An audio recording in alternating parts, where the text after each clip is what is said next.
메리 크리스마스입니다. 메리 크리스마스라니까요? 그럴까요? 어찌됐건 간에 내일은 예수님이 탄생하신 날이잖아요. 예수님이 불교적 입장에서 이거 마이크를 안 썼구나. 그래서 여러분들이 잘 안 들린 거죠? 여기요. 뭐가 허전하나 싶었구만. 다시 한번 메리 크리스마스. 메리 크리스마스. 불교적 입장에서는 가장 공덕이 뛰어난 것은 성인을 찬탄하는 것입니다. 성인을 찬탄하는 것입니다. 그래서 우리 정근할 때 탄백이라고 있잖아요. 정근할 때 이게 불보살님의 공덕을 찬탄하는 것입니다. 그래서 그런 불보살님들이 지니고 있는 그 공덕을 찬탄하는 게 엄청나게 자신에게 큰 공덕이 된다는 거. 왜냐하면 남을 헐뜯는 건 쉬워도 남을 찬탄하는 건 쉽지 않죠. 우선적으로 남을 칭찬하면 어떻게 배가 아파. 배가 너무 아파. 안 그래요? 나는 배가 아픈데. 그래서 뭐 예수님으로 인해서 분명히 세상에 더 좋은 변화가 있었습니다. 사람의 인간의 그 변화가, 감정의 변화가 더 있었을 겁니다. 좋은 쪽으로 누군가에게 사랑이라는 것을 말을 하고 누군가에게 아픔을 보듬어주는, 그게 바로 종교의 역할이죠. 종교의 역할입니다. 그런 것이 종교는 종교의 공통된 목표와 목적이 있다면 그건 인류의 일 것입니다. 인류의. 나아가 불교는 인류뿐만 아니라 존재하는 그 모든 것들에 대해서 자비로서 품으려고 해야 합니다. 그런 의미에서 예수님의 탄생을 찬탄하셔야 합니다. 또 그분이 이 세상에 오심으로 인해서 세상이 좀 더 나아졌구나라고 긍정적인 찬탄을 하셔야 합니다. 또 한편으로 가장 이 악업을 짓는 것 중에 하나는 뭐냐면 바로 성인을 비방하는 것입니다. 예전에 그 경전에 아라한이 이렇게 독송을 하고 있었대요. 경전 독송을 하고 있는데 지나가는 초급 사미 스님이 그 아라한의 그 독경 소리를 듣고 비방을 했더래요. 무슨 독경 소리가 개 짖는 것처럼 그렇게 왕왕 되느냐라고 하면서 아라한이 그 얘기를 딱 듣고 사미 스님 보고 참여하라고, 안 그러면 지옥대에 떨어질 것이라고. 그 어떤 일이 있어도 성인을 비방해서는 안 됩니다. 설령 내 소원, 기도비를 왕창 냈는데 내 소원이 안 이루어졌다고 불보살님께 당신이 뭐 했어라고 막 해서는 안 된다는 것입니다. 또한 우리가 알고 있는 그 대표적인 지구상에 존재하는 그 성인들이 있잖아요. 그러한 성자들을 비방해서는 안 됩니다. 그러한 성자들이 잘못된 게 아니라 그러한 성자들을 따르면서 잘못된 그 생각을 갖고 잘못된 관념으로 주장하고 실천하는 사람들이 잘못된 것이지, 그 자체가 성인과 성자가 잘못된 건 아니잖아요. 그죠? 그래서 어떠한 일이 있어도 성인과 성자는 비방해서는 안 됩니다.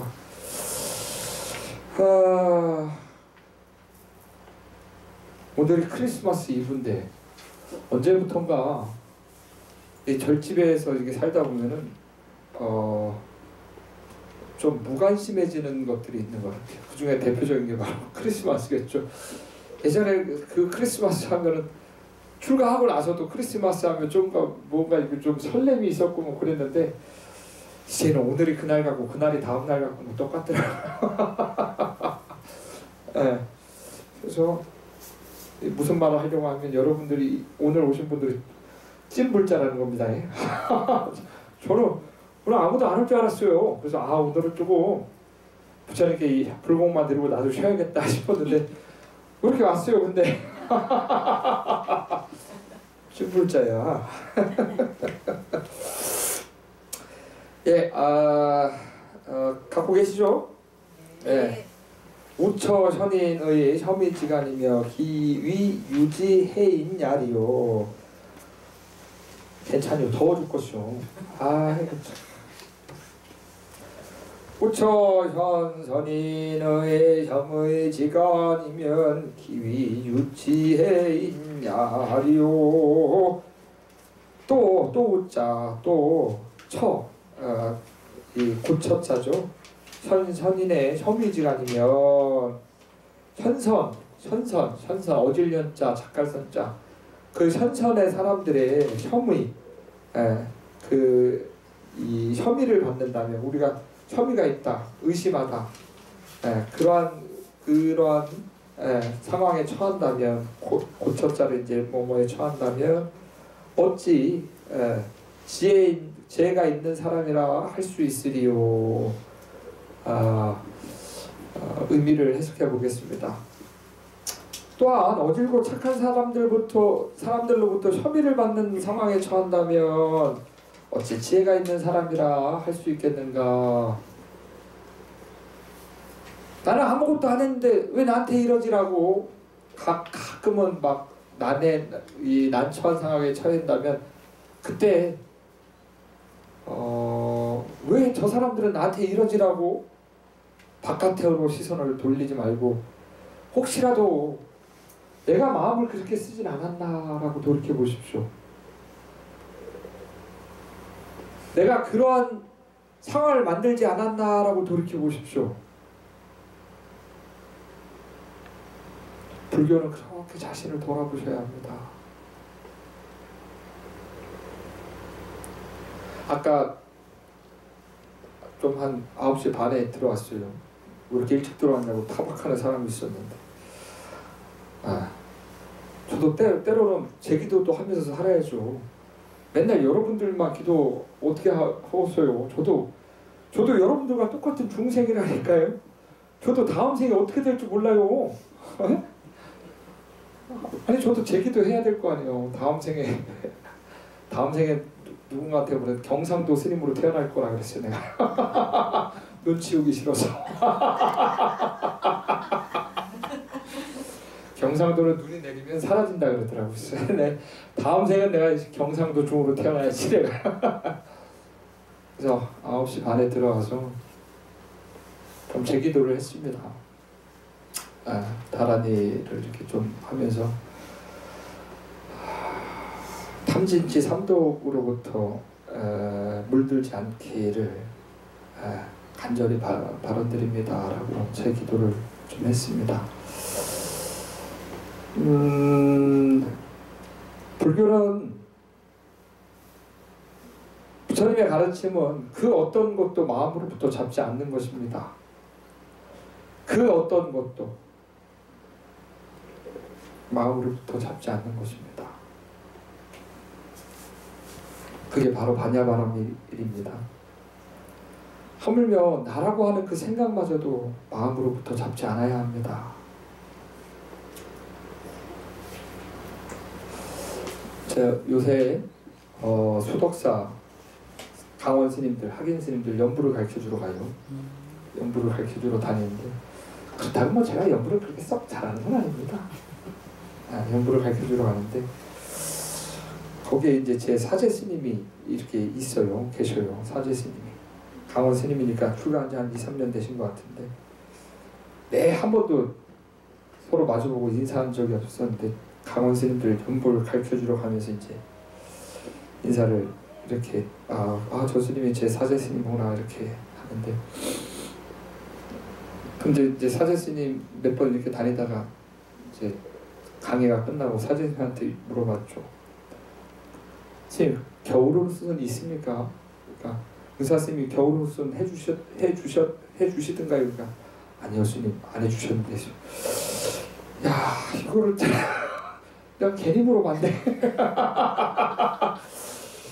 그래서 우선 입고 있던 누비 두루마기를 벗어줬습니다. 우선은 이거 체격이 좀 비슷해서 그런가 우선 이거 입으시라고 하고 저기 그 스님한테 사제 스님한테 승복지에다가 겨울옷 비싼 걸로 하지 말고 돈 없으니까 비싼 걸로 하지 말고 겨울옷 두 벌이랑 누비 두루마기 하나 맞추시라고.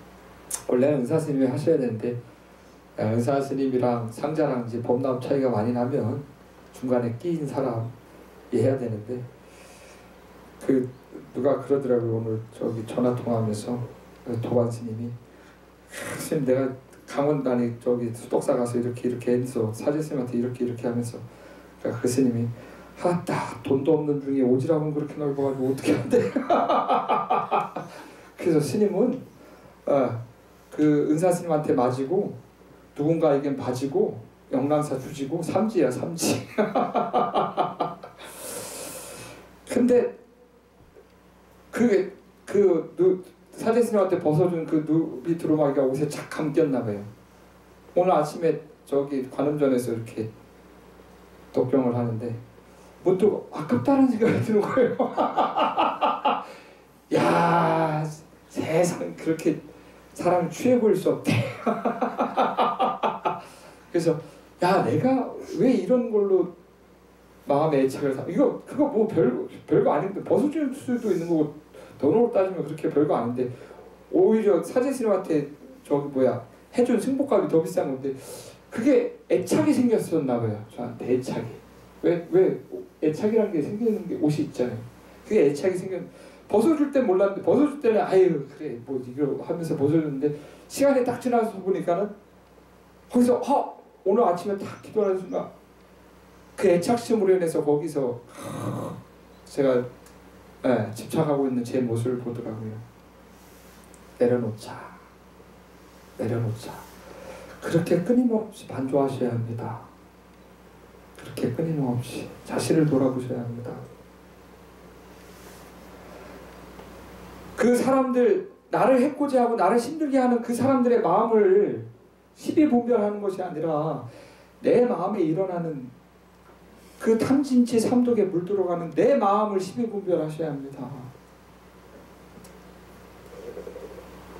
그러면서 행여라도 내가 그러한 마음을 냈는가 돌이켜보고 어떠한 결정을 내릴 때 어떠한 언행을 할 때 어떠한 행동을 할 때 어떠한 말을 할 때 내가 혹시라도 내 탐진치 삼독의 기준으로서 그렇게 행동하지 않았는가,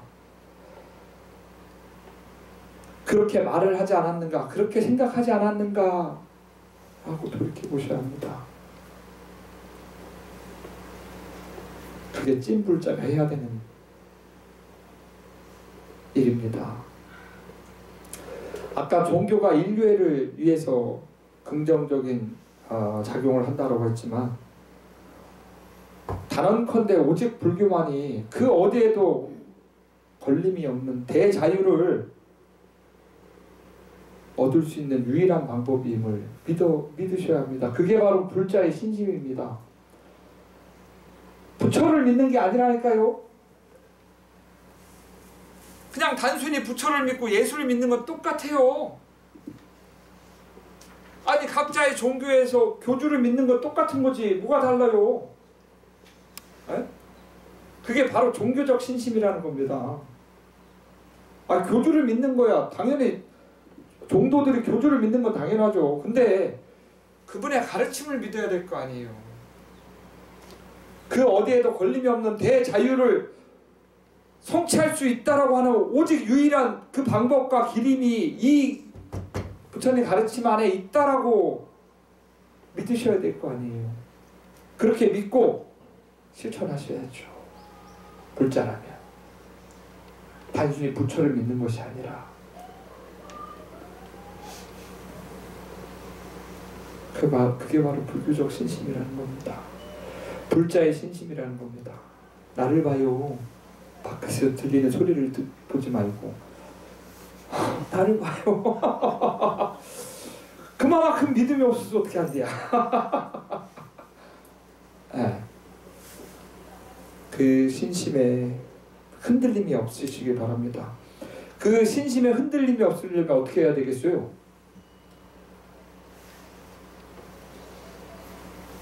이게 어려운 질문인가? 배워야죠. 배워야죠. 불교적 신심에 흔들림이 없으려면 배워야 합니다. 왜? 지혜로서 무장해야 합니다. 지혜로서 부처님의 가르침으로서 자신을 보호하십시오. 그 어떠한 경계도 어떠한 상황에서도 흔들리지 않도록 부처님의 그 법으로서 자신의 무기로 삼으십시오. 그리고 바깥 경계에서 끄달리는 감각적 욕망들로부터 당당하게 맞서 싸우십시오. 불자의 무기는 부처님의 가르침이어야 합니다.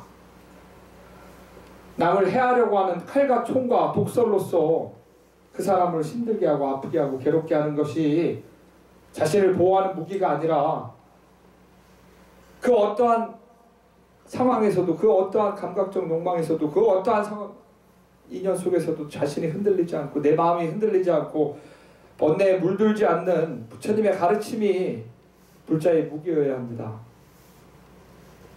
성냄을 성냄으로 갚는 것이 아니고 독설을 독설로 갚는 것이 아니고 성냄은 자비로서 품고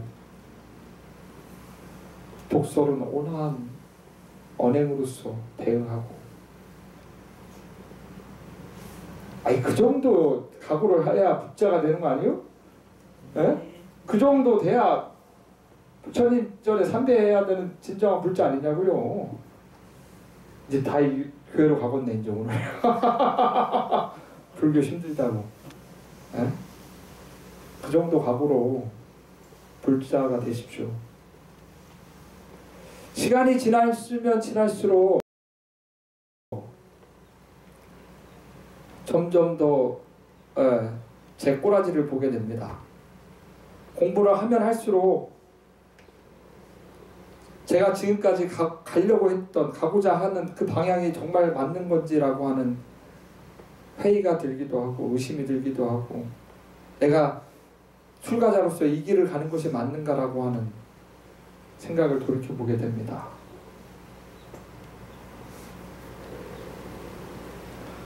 점점 더 배우면 배울수록 혼란이 오고 혼돈이 옵니다.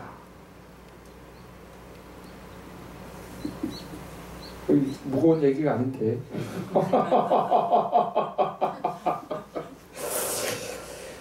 초사당 오대신 삼위 동행하며 신 인사왕안하며 신 견타호하며 신 담구문자하며 초사당 오대 사당에 머물 때 신 삼위 동행하며 삼가할 신자 삼가해라 뭐를 삼위와 동행함을 삼가하라 사당에 머물 때 삼위와 동행함을 삼가하며 인사 사람 일이겠죠. 인사로 왕환 갈 왕자 돌아올 한자 왕환 오고 갈 때를 인사로 오고 감을 사람의 일로서 오고 감을 삼가하며 신 삼가해라 견타호 다른 사람의 타인 남타자도 타인의 좋고 나쁨을 보는 것을 삼가하며 탐구 문자를 탐구함을 삼가하라. 한번 의미를 해석해 보겠습니다. 사당에 머물 때 사당이라고 하는 것은 이제 선원이거나 이제 그 공부하는 그 처소를 말하겠죠. 그 사당에 머물 때 삼위와 동행함을 삼가하라. 삼위라고 하는 것은 부처님의 그러니까 저는 비구 스님입니다. 비구라고 하는 것은 뭐냐 하면 구족계를 받은 사람을 비구라고 합니다. 그럼 구족계가 뭐냐? 구족했다라는 거잖아요. 뭘 구족했냐? 부처가 되는 수행의 방법을 모두 배웠다라고 해서 구족계라는 겁니다. 부처가 되는 방법과 계율을 모두 다 배우고 수지했다라고 해서 구족계라는 겁니다. 그럼 삼위는 뭐냐? 아직 그러한 부처의 깨달음을 성취하는 그 방법과 계율을 배우는 사람을 상해라고 하는 거죠. 불교의 역사에서 첫 삼위는 부처님의 아드님이셨던 라울라 존자였습니다. 부처님께서 깨달음을 성취하시고 이제 외곽 전 지역에 이제 성인이 태어났다, 붓다가 태어났다라고 이제 전 지역에서 소문이 파다하게 납니다. 그러자 부처님의 아버지였던 부왕이었던 슈토다나 왕이 부처님을 청합니다. 공양 청을 합니다. 식사의 청을 합니다. 자신의 성으로 와서 공양을 해달라. 근데 부처님이 왕의 아들이었고 그 수많은 제자들을 이끌고 이제 성에 들어오는데 이 자신이 부왕이 계시던 그 슈토다나 왕이 있는 성에 공전으로 들어간 게 아니라 성 안에 마을을 돌면서 탁발을 합니다. 그러니까 부처님의 아버지였던 슈토다나 왕은 이제 막 아주 열이 받죠. 왜? 그 인도는 계급 사회죠. 어마어마한 계급 사회입니다. 그 당시 2500년 전에 더한 계급 사회였죠. 다 배웠던 내용인데 처음 듣는 것 같죠.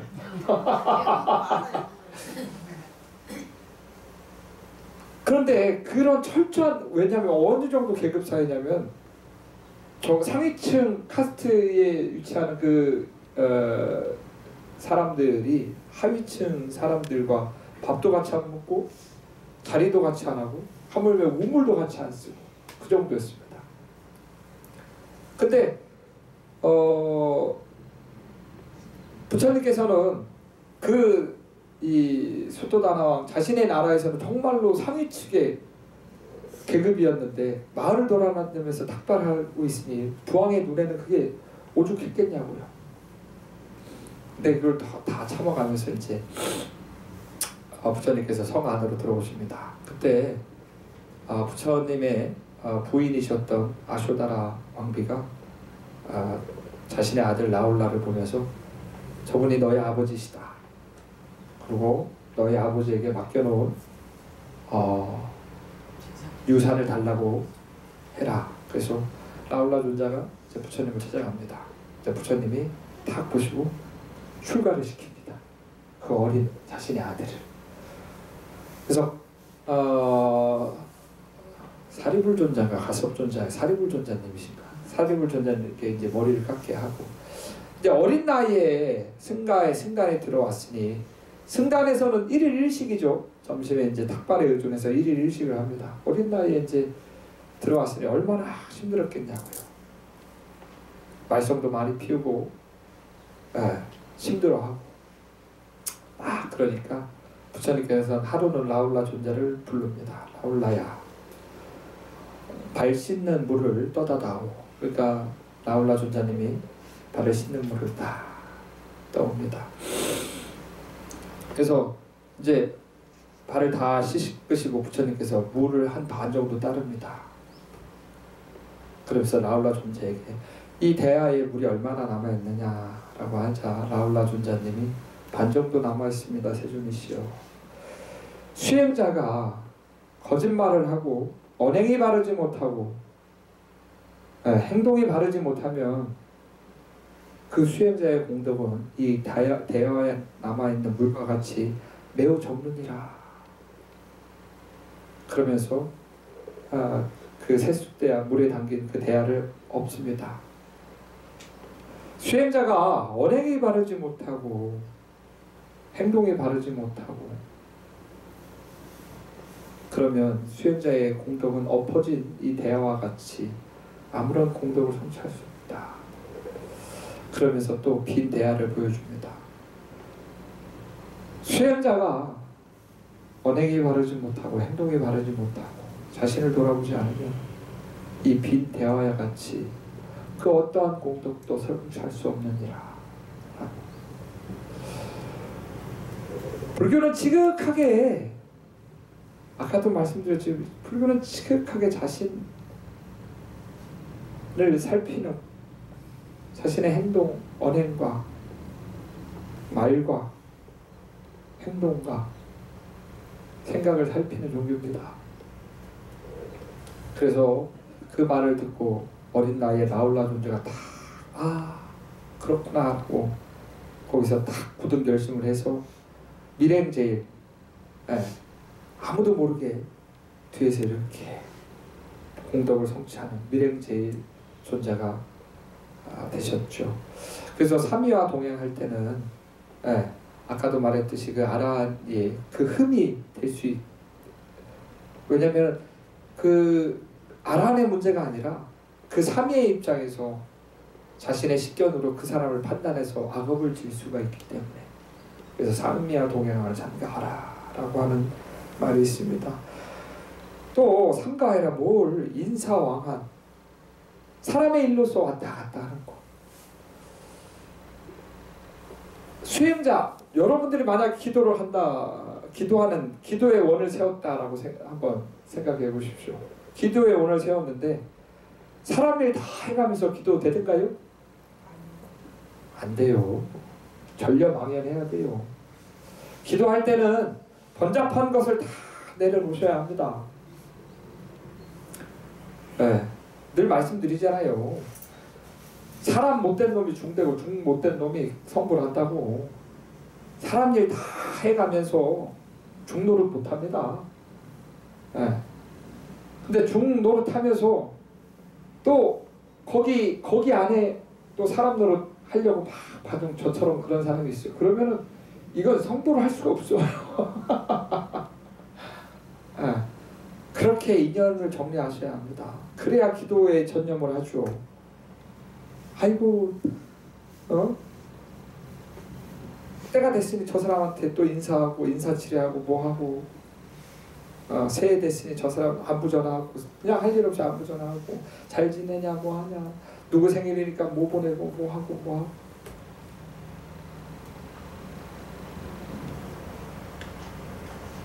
평생 가도 그 사람이 여러분들 인생에 그렇게 큰 도움은 안 됩니다. 돌이켜보시면 그냥 여러분들이 외로워서 그 인연 속에 파묻혀 살려고 하는 것이지. 돌이켜보세요. 그건 외로운 감정은 본인 마음속에서 일어나는 그 감정일 따름입니다. 그 감정에 물들지 마십시오. 그건 본인이 일으킨 감정입니다. 외롭다, 고독하다. 누구나 다 외로워요. 누구나 다 고독하고.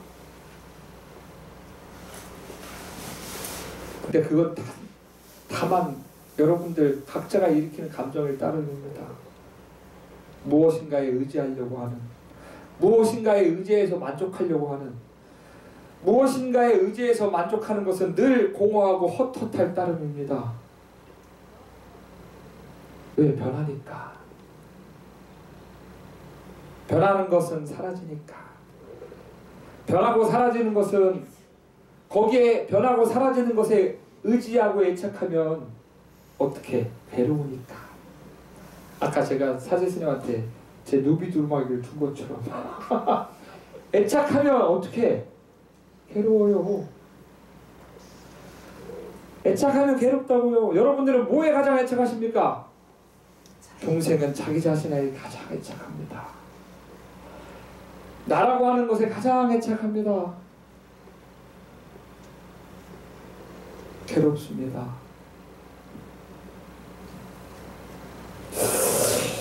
삼가해라. 다른 사람의 다 호고 좋고 나쁨을 딱 보면 딱 보이죠. 그 사람의 좋고 나쁨. 근데 그 기준점은 뭐예요? 그 기준은 좋고 나쁨의 기준은 나를 기준으로 한다고요. 그 사람의 좋고 나쁨이 객관적인 좋고 나쁨이 아니라 철저하게 내가 좋고 내가 나쁨. 아니 제 눈에 안경이라고 다른 사람 다 못생겼다고 하는데 내 눈에는 멋져서 다들 결혼해서 아들 딸 낳고 사시는 거 아니에요. 돌아보니까 현실에서 딱 깨어보니까 그때 그 사람이 맞다 이렇게 안 그래요? 그러니까요.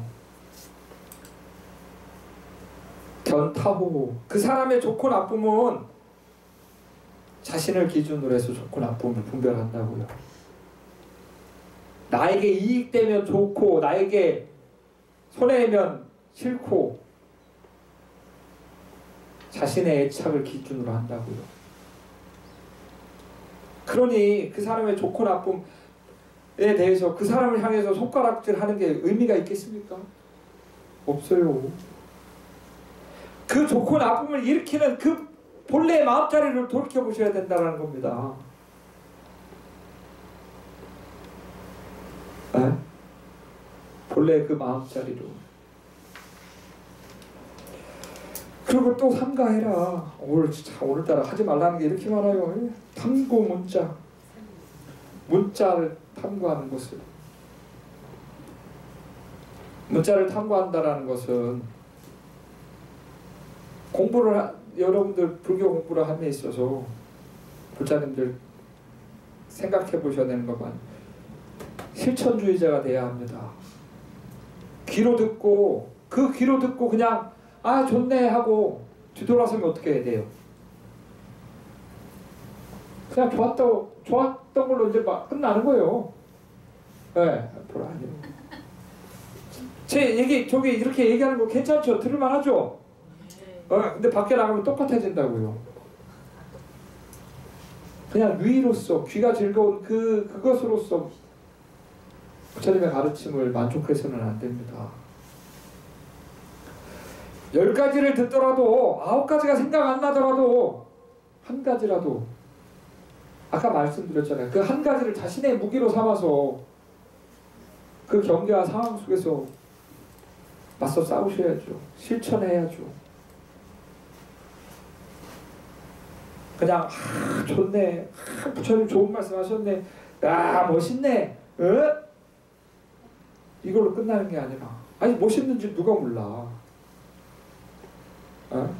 아니 뭐 공자님 말씀 봐봐요. 노자님 말씀 도덕경이나 뭐 사서삼경이나 봐봐요. 다 좋은 내용이에요. 아니 예수님 그 성경에는 좋은 말씀 없겠어요? 다 좋은 말씀이라니까. 그냥 좋다고 거기서 끝나면 이건 말짱 꽝이라고요. 그게 문자를 탐구한다는 겁니다. 혹시라도 요새 그러니까 이게 핸드폰만 키면은 큰 스님들 정말 주옥 같은 큰 스님들 보면 많고 이렇게 많이 있는데 보고 유의로서 그냥 보잖아요. 마음의 변화가 있습니까? 마음의 변화가 있으면 본인 스스로가 돌이켜서 실천해야죠. 오늘 제가 말이 참 깁니다. 이제 그만해야 될 것 같습니다. 왜? 밥 먹을 시간이 그러는 거예요? 네, 밥값 했죠? 네, 그러니까 국수 맛있게 먹겠습니다. 저는 제가 밥값을 좀 한 것 같으니. 아무쪼록 진정한 연말입니다. 이제 개묘년 양력으로는 개묘년이 이제 가고 갑진년 또 한 해가 옵니다. 달력이 바뀔 뿐이지 뭐 해가 바뀐다 뭐 그런 게 있겠습니까? 늘 하루하루가 여유해지시길 바랍니다. 하루하루가 달력이 넘겨졌다고 뭔가 특별한 날이라고 해서 그거에 따라서 마음이 변화하고 그것이 아니라 어느 날을 맞이하든 내 마음이 여유해지시길 바랍니다. 흔들림 없이. 오늘따라 말이 길어서 너무 죄송합니다. 아무튼 새해 복 많이 받으시고 다시 한번 메리 크리스마스 성공하십시오. 감사합니다. 한 명밖에 막